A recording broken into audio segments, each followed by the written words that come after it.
Hello, hello. কোথায় আছো এখনো? আরে বাড়িতেই ফিরছিলাম। এই একটা প্যাসেঞ্জার আছে, তাকে ছাড়তে এসেছিলাম। মহিলা প্যাসেঞ্জার নেশা করে পড়ে আছে, কোনো মতে উঠছেই না। কি করবো বুঝতে পারছি না। আরে একটু চেষ্টা করো, তোলো ওকে। আরে চেষ্টা তো তখন থেকে করেই যাচ্ছি, কোনো মতে উঠছেই না। আমি কি করবো? ওর বাড়ির আশেপাশে এসেই দাঁড়িয়ে আছি। এখন এখানে এতগুলো বাড়ি, কোন বাড়িটা আমি সেটাও বুঝতে পারছি না। না হলে ওকে বাড়িতেই ছেড়ে আসতাম। এবার এবার কি করবো আমি বুঝতে পারছি না। মেয়ে মানুষ, গায়েও হাত দিতে পারছি না।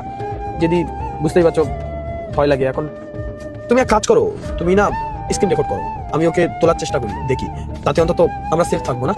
আচ্ছা, ওকে। ঠিক আছে। ম্যাডাম, ম্যাডাম উঠুন।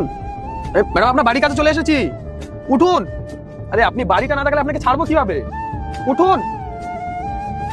দেখো এবার তুমি কি করবো, তুমি বলো এবার।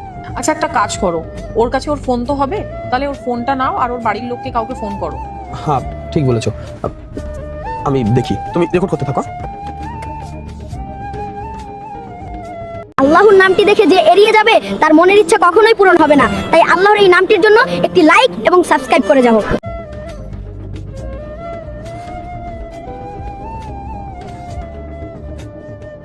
ম্যাডাম, ম্যাডাম,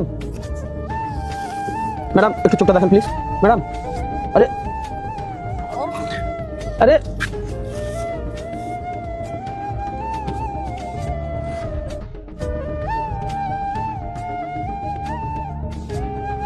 আর এবার তুমি বলো আমি কি করতে পারি।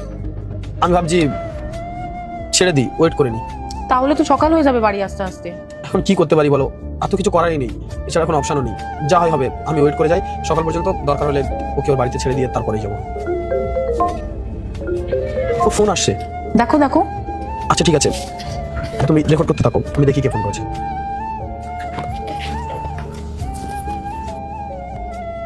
হ্যালো। হ্যাঁ হ্যালো, কে?